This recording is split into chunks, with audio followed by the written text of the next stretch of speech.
In the vast and rugged heart of southern Utah, Zion National Park stands as a monument to geological time, a place where wind, water, and patience carved deep canyons into ancient stone. Today we're setting out on a journey through one of Zion's lesser traveled gems, the Verkin Creek Trail. Tucked away from the crowds, this trail winds through quiet desert forest, past towering sandstone cliffs, and alongside the winding waters of Verkin Creek itself. Over the next few days, we'll backpack deep into the backcountry, camping beneath cottonwoods and stars, chasing the sounds of waterfalls, and discovering the kind of solitude that only the wilderness can provide. This is the kind of trip I live for, a chance to reconnect with nature, test my limits, and find moments of peace in a world that moves far too fast. Join us as we hike into the quiet canyons and hidden corners of Zion on the Verkin Creek Trail.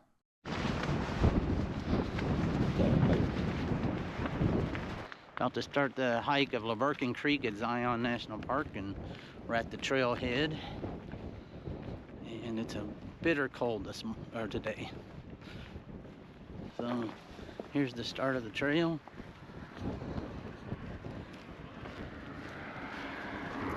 So just for bearings, this is the parking lot is just up that way, and we just walk down this direction to the trailhead.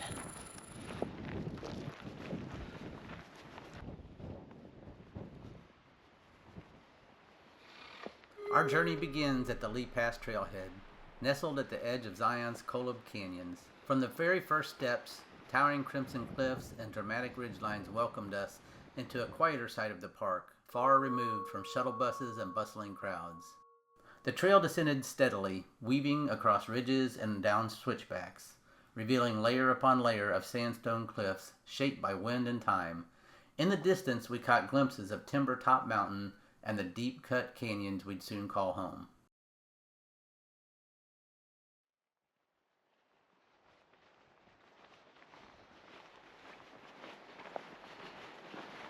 And this is a beautiful day. Just a little cool. It's in low 40s and pretty good, probably 15-mile-an-hour wind gusts that kind of rip through you. But first thing you do is go down to the bottom of the canyon, and I think once we're down there, at least I think the wind will not be quite so bad, and probably be a little warmer.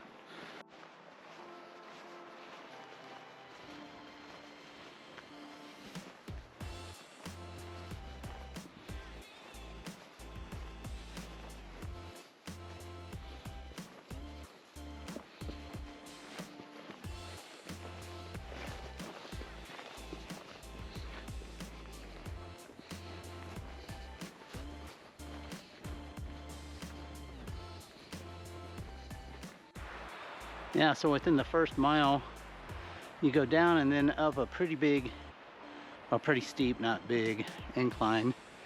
But then you get up here and get this beautiful view.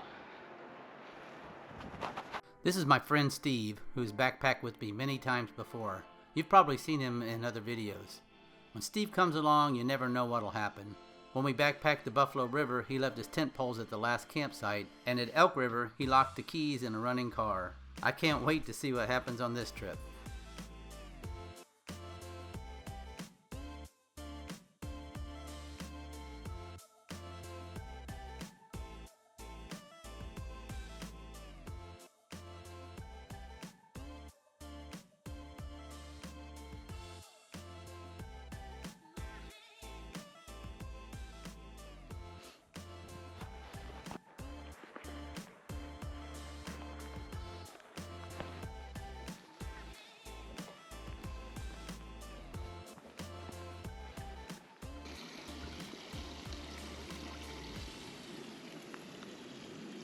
So we just passed our first water crossing. I thought I filmed it, but I didn't.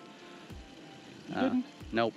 So this is the this is the other side of it. So it was very easy to cross, no problems. We could rock hop across it. So, Steve. Hey, Steve. What are you liking about the trail so far? Lots of views. Lots of views. What else? Anything? Good smells. Good smell. The cedar and the pine trees smell pretty good. Yeah.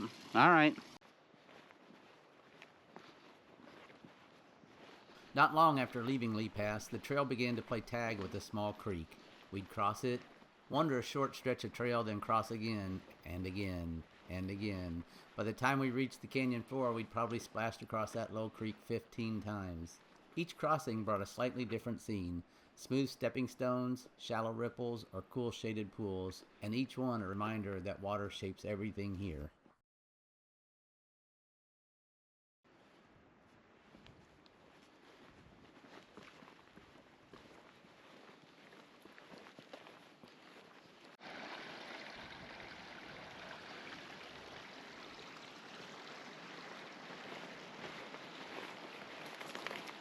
It's a beautiful little creek running next to the trail.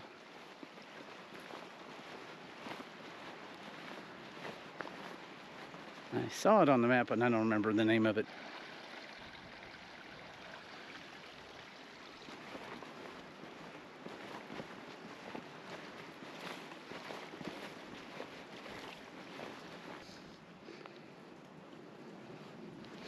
I'm going to go right here. This looks like a really good place to cross.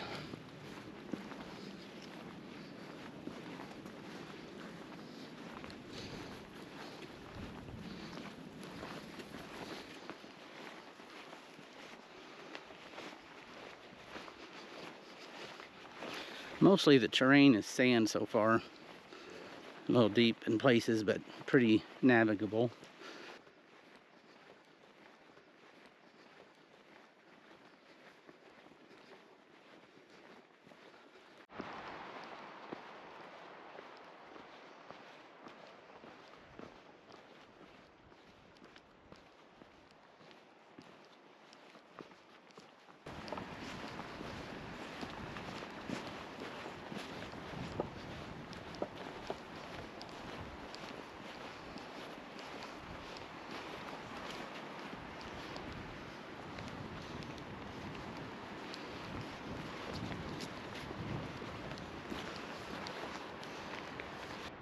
About 2.5 miles in, and we finally got to the other side of that big rock.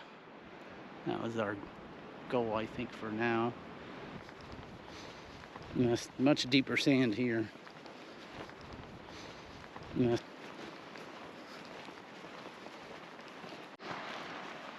slow down, Judy.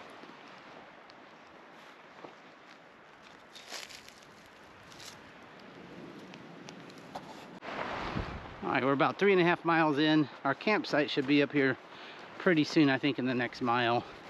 And then we're gonna go past the campsite to see the arch today, and then come back to the campsite for the night. Alright, I think this is the next big descent down to Verkin Creek. And it's got quite the view here at the top. So we totally missed this sign for campsite number 3. We kept thinking we must be close to our campsite. If we'd seen the sign for campsite 3, we would have known we had quite a while longer to hike. The next big descent down to Verkin Creek. And it's got quite the view here at the top.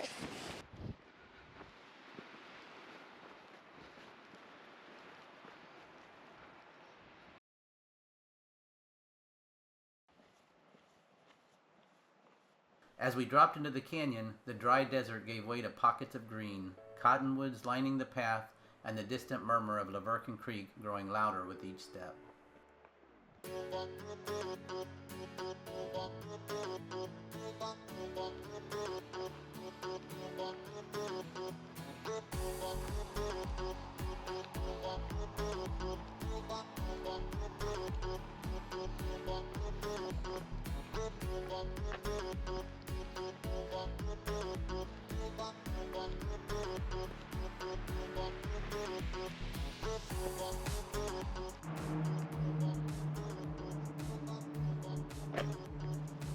I think that's going to be my thumbnail.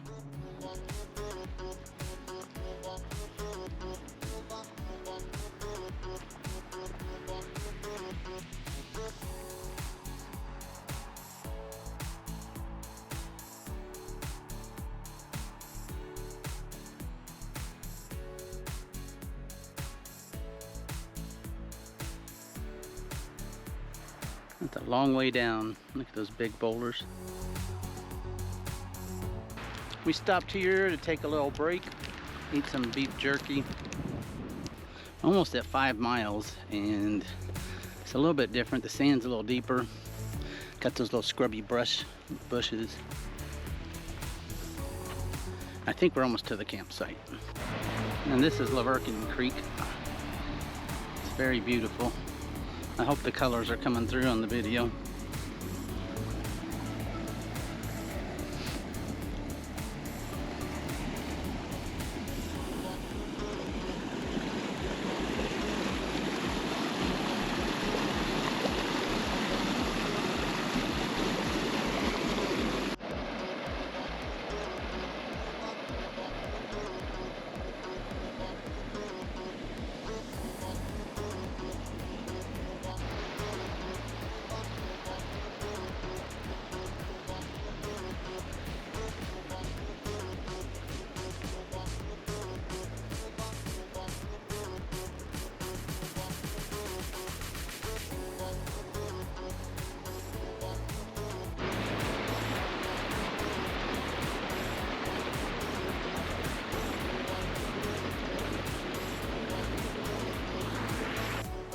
Okay, we found site 4, so site 5 will be next, but the whole time we've been walking for the last 1.5 miles, we thought we missed it. So this is a nice sign to see it, and for anybody that's camping here, site 4 is after you get to Verkin Creek, not before. So hopefully that's helpful. And there's Verkin Creek again. The spot right before this, though, you have to walk a little bit off trail, but super beautiful. And it's kind of a shut-in. It has the water rushing through rocks. Definitely need to go see that. Yep,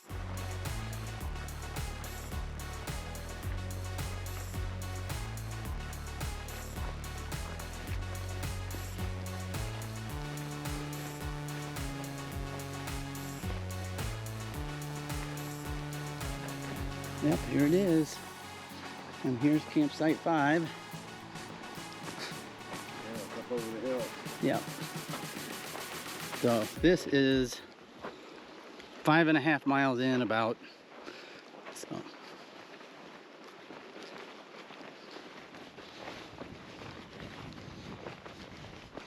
well, we're well off the trail. This is nice.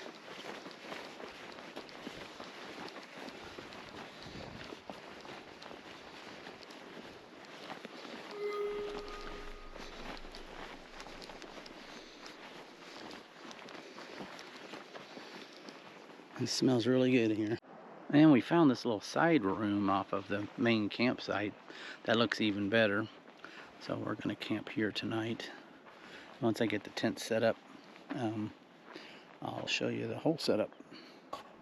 This is like perfect though, perfectly flat ground, low coverage of the trees, and beautiful scenery all the way around us. We set up camp at campsite 5, close to the creek, where flat spots tucked under pine and junipers offered a perfect place to rest. We're heading back to the main trail. We left all of our stuff at the campsite, but there's a arch about 1 mile away.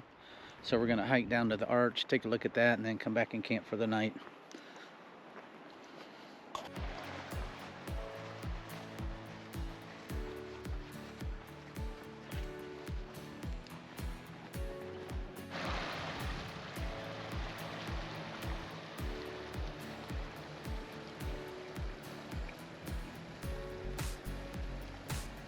Okay, I really liked our spot, but this is number 6, and it's looks like it's gonna be right on the water.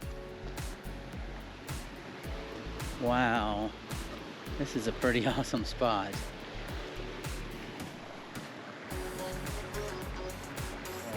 Look at the ledges. Yeah, we'll walk up there. Yeah, that would be nice. Have that nice sound of the creek the whole night long to put you to sleep.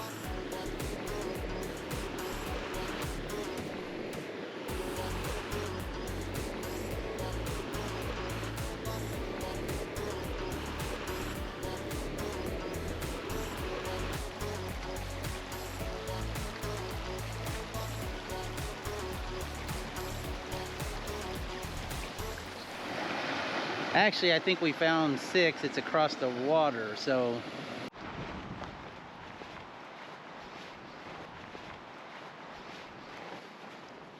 Not long after leaving camp, we came across something unexpected. A yucca towering more than 7 feet into the air. We're not exactly sure what variety it is, but it stood like a desert sentinel, its long spiked leaves catching the afternoon light. If you recognize it, will you leave a comment below? We'd love to learn more.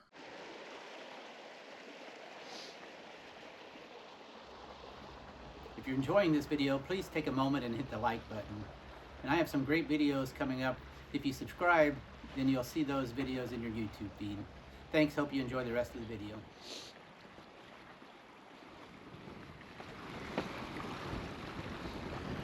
It is definitely beautiful here. Wow.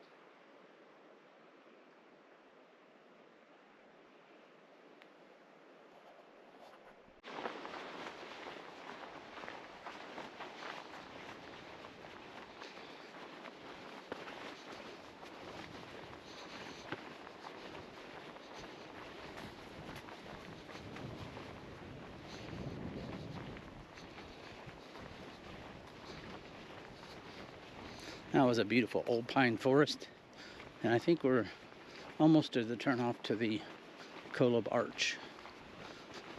Yeah, I think I see the sign. Okay, and just after crossing a stream, I think we hit the Kolob Arch cutoff. So we're going to take that, and then when we come back, we'll go back to our campsite. We decided to continue on and hike to the arch. The path followed a narrow canyon, shaded and still. In places it felt like walking through a hidden world.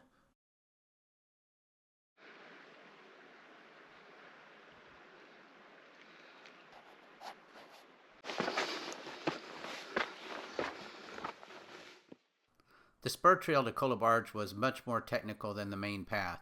What began as a gentle canyon walk soon turned into a hands and feet scramble over boulders and dry creek beds. We were glad we left our heavy packs at camp. This was the kind of terrain where light and agile made all the difference.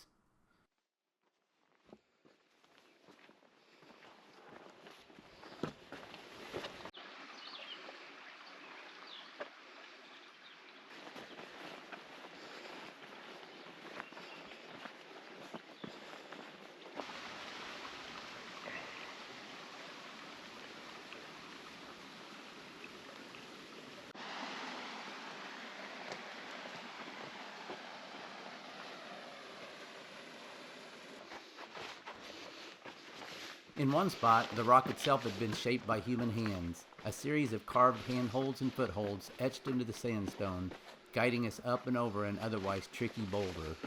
It was a small detail, but it made the climb smoother, and it felt like a handshake from all the hikers who'd come before us.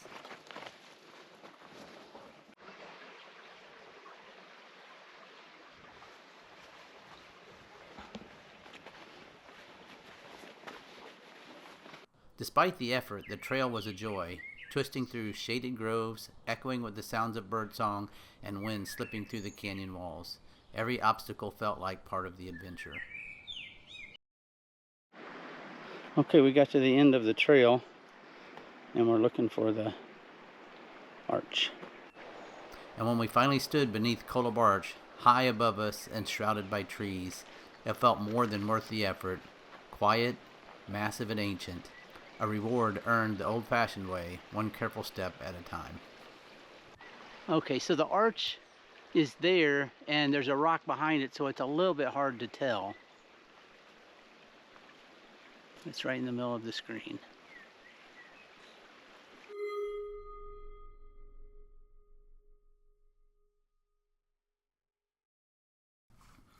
After spending some time beneath Kolob Arch, quietly taking in its massive scale and the improbable way it seemed to hover above the canyon, we began the hike back towards camp. The trail wound gently downhill, tracing the same canyon we had climbed just hours earlier. But as often happens in the wilderness, the return felt different. The light had shifted, shadows grew longer, and familiar places took on a new mood. We hiked in comfortable silence, the kind that only comes after shared experience. Tired legs and quiet minds made every sound, the wind in the cottonwoods, the rhythm of our footsteps, feel amplified. Well, I found the perfect dinner spot. There's this big rock straight ahead, you can see it, and it overlooks the Verkin Creek. So I'm going to sit up there and have my dinner. This is a view for my dinner tonight.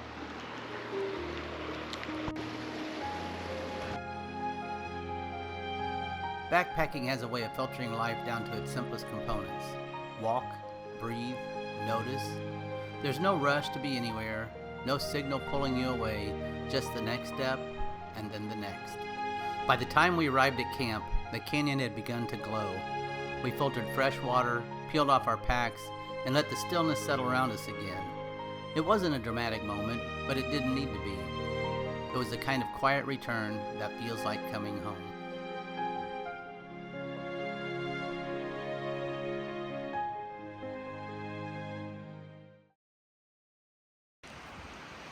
This is what our morning looks like. Had a great night's sleep, but it was pretty chilly. It's 37 degrees. On our final morning, we packed up camp, filled our bottles, and began the long climb back towards Lee Pass. The same trail we descended now stretched ahead in reverse, uphill and under the full weight of our packs. And the end of this trail is very difficult. I think we gained 400 feet in the last mile, and it certainly feels like it. And I think I'm about halfway there. It was tough. The sun beat down and the switchback seemed longer on the way out. But every trip has its challenge, the part that reminds you why you do this in the first place. When we crested that final ridge and saw the parking lot in the distance, we felt both tired and renewed. This wasn't just a hike, it was a small return to something essential, something that waits quietly in places like Zion. The Verkin Creek Trail gave us everything that we look for in the backcountry: solitude, beauty, challenge, and peace. Thanks for coming along. Until next time, stay curious, stay kind, and keep exploring.